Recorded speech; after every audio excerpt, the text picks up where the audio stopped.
c'est Réma. Dieu est ici, sur Réma. Qui veut être connu, qui veut être mieux vu, c'est ici, à Réma, ici, Réma. Bienvenue chers téléspectateurs à votre programme de méditation, le Réma de vie. Nous sommes vendredi, le 18 septembre 2020 avec l'apôtre Johnson Suleiman. La lecture de la Bible aujourd'hui, nous lisons Job le chapitre 28, 29, 30 et 31. Le thème de cette méditation, c'est le juge de toute la terre.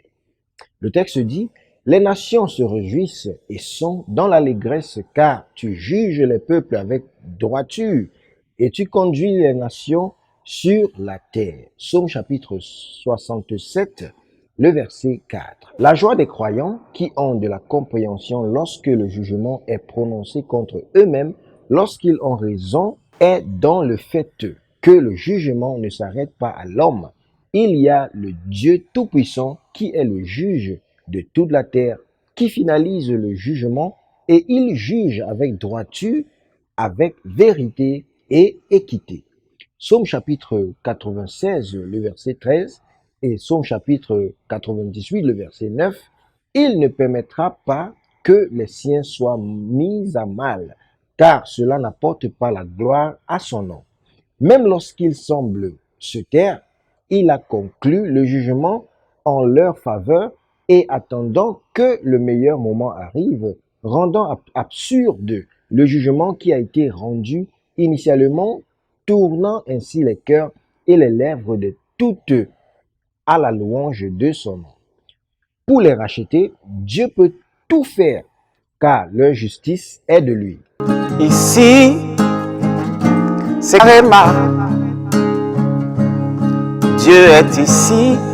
Même lorsqu'il était pécheur, coupable de jugement, il leur a donné son Fils unique et les a rachetés, les justifiant ainsi du jugement qui leur était dû. À plus forte raison lorsqu'ils sont justes.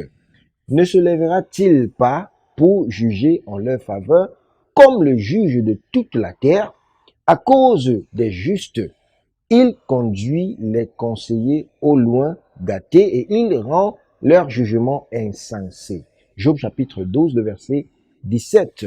À cause du sang qui parle en leur faveur, quand ils plaident pour la miséricorde, même quand ils sont coupables. Combien plus quand ils sont justes et que le jugement est perverti contre eux? Il est le Dieu de la fidélité, sans injustice, il est vrai et juste. Il ne juge jamais à la vue de ses yeux, ni ne réprimande à l'ouïe de ses oreilles, mais il juge avec justice par son esprit. Ésaïe chapitre 11, verset 1 au verset 4. Et le même esprit a été donné aux rachetés pour qu'il juge aussi avec la justice. L'apôtre de restauration dit: je vois que tout jugement erroné contre vous finit en votre faveur. Bien-aimés, quelqu'un peut dire un amen pendant que nous continuons avec cette prière de l'apôtre de restauration qui dit: mon Père, pendant que je prie, juge de toute la terre, lève-toi et juge en ma faveur. Et il dit: sois précis, c'est-à-dire cette situation dans ta vie auquel tu as besoin du jugement de Dieu, soit précis et cela sera ta portion. Au nom puissant de Jésus, Amen. C'est Réma. Dieu est ici, sur Réma. Qui veut être connu, qui veut être mieux vu, c'est ici, à Réma, ici, Réma.